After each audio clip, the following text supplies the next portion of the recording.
అనంత కరుణామయుడు అపార కృపాశీలుడైన అల్లాహ్ పేరుతో ప్రారంభిస్తున్న సూరే అల్వాఖియా 75 నుంచి 96వ ఆయత్ వరకు 3వ రుకు. కాగా అదేమీ కొత్త కాదు. నేను ప్రమాణం చేస్తున్నాను నక్షత్రాల స్థానాల మీద. మీరు గుర్తించగలిగితే ఇది మహత్తరమైన ప్రమాణం. ఇదొక మహోన్నత స్థానం గల ఖురాన్, ఒక సురక్షిత గ్రంథంలో ముద్రితమైనది. దీని పరిశుద్ధులు తప్ప మరెవరూ ముట్టుకోనైనా లేరు.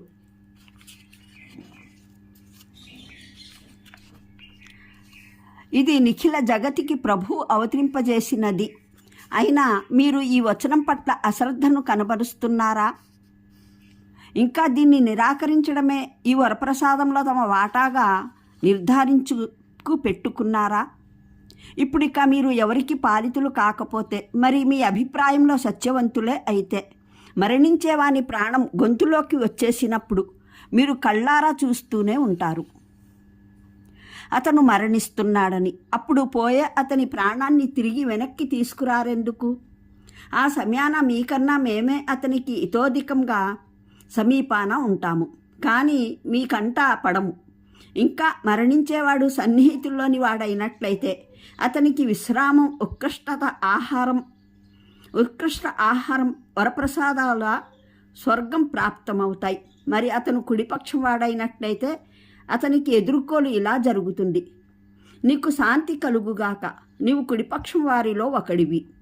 అలా కాక అతను ఆబద్ధీకరించే మార్గ విహీనుల్లోని వాడైనట్లయితే అతని ఆతిథ్యానికి మరిగే నీరు, నరకంలో విసిరివేత ఉంటాయి. ఇదంతా ఖచ్చితంగా సత్యమైనది. కాగా ప్రవక్త, నీ మహిమాన్విత ప్రభువు నామ పరిశుద్ధతను కీర్తించు. 33వ వివరణ. మనిషి శక్తి సామర్థ్యాలు ఆచరణాత్మకంగా వినియోగపడే వస్తు సామాగ్రిని సైతం సృజించాడు.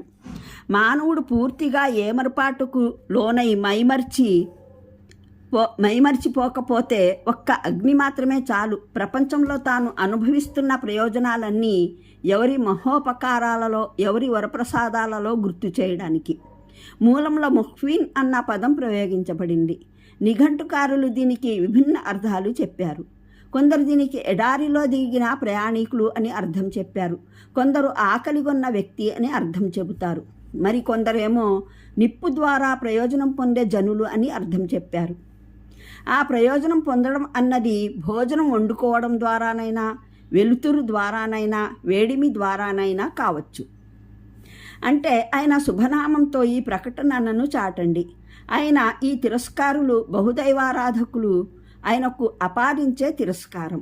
బహుదైవాభావం లాంటి ప్రతి నమ్మకంలో పరలోక తిరస్కారుల వాదనంలో నిక్షిప్తమై ఉన్న లోపాలకు, లోటుపాట్లకు, బలహీనతలకు అతీతుడు, పరిశుద్ధుడు.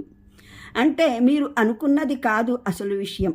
ఇక్కడ ఖురాన్ దైవం తరపున వచ్చిందన్న విషయాన్ని ప్రమాణం చేసి చెప్పడానికి ముందు అదేమీ కాదు అనే పదప్రయోగం వల్ల దానంతటా అదే వ్యక్తమయ్యే విషయం ఏమిటంటే, జనులు ఈ పవిత్ర గ్రంథం గురించి కొన్ని మాటలు కల్పించి చెబుతూ ఉండేవారు.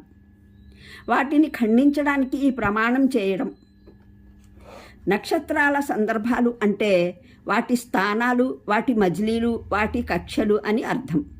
ఖురాన్ మహోన్నత గ్రంథం అవడాన్ని గురించి వాటి మీద ప్రమాణం చేయడం అంటే ఊర్ధ్వ లోకంలో అంతరిక్ష గోళాల వ్యవస్థ ఏ విధంగా పటిష్టంగా, సుస్థిరంగా ఉందో అలాగే సుస్థిరమైనది, పటిష్టమైనది ఈ దివ్యవచనం కూడా అని భావం అన్నమాట.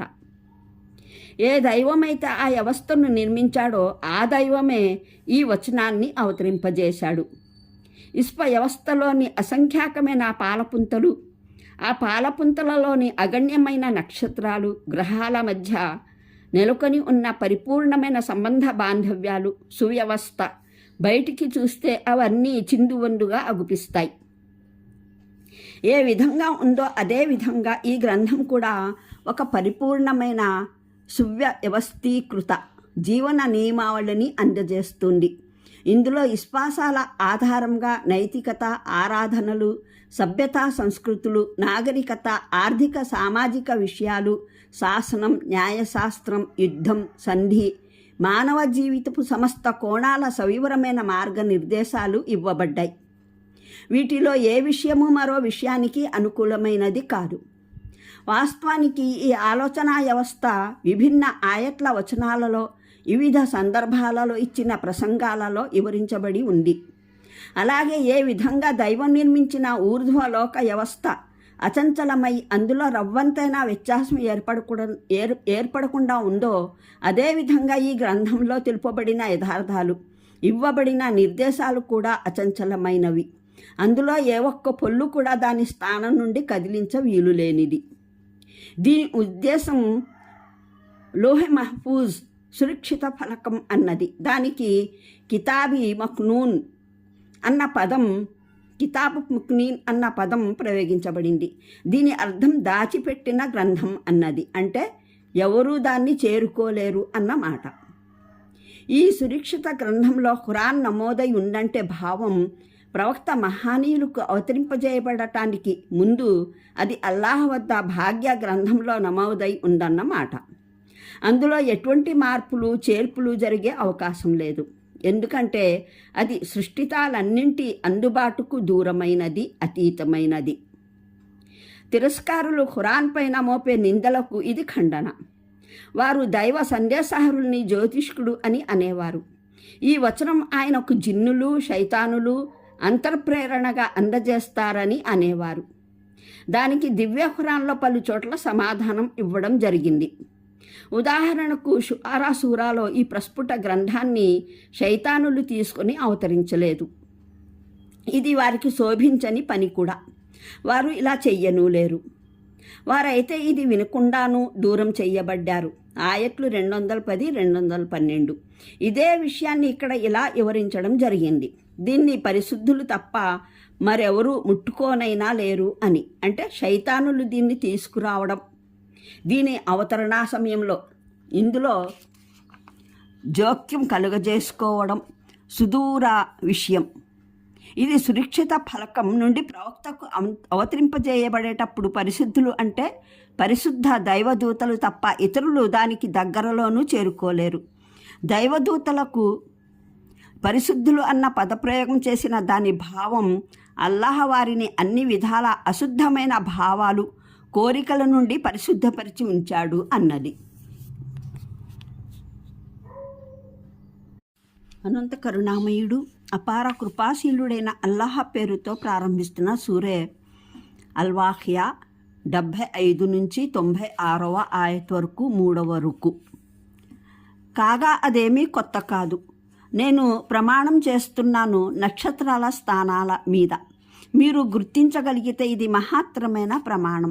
ఇది ఒక మహోన్నత స్థానం గల ఖురాన్, ఒక సురక్షిత గ్రంథంలో ముద్రితమైనది. దీన్ని పరిశుద్ధులు తప్ప మరెవరూ ముట్టుకోనైనా లేరు.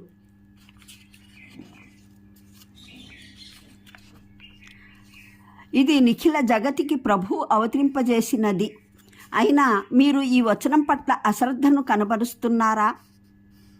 ఇంకా దీన్ని నిరాకరించడమే ఈ వరప్రసాదంలో తమ వాటాగా నిర్ధారించుకు పెట్టుకున్నారా?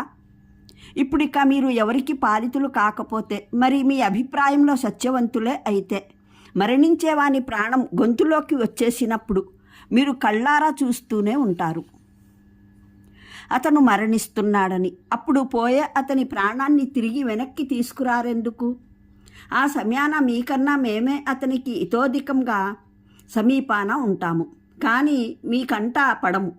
ఇంకా మరణించేవాడు సన్నిహితుల్లోని వాడైనట్లయితే అతనికి విశ్రామం, ఉత్కృష్ట ఆహారం,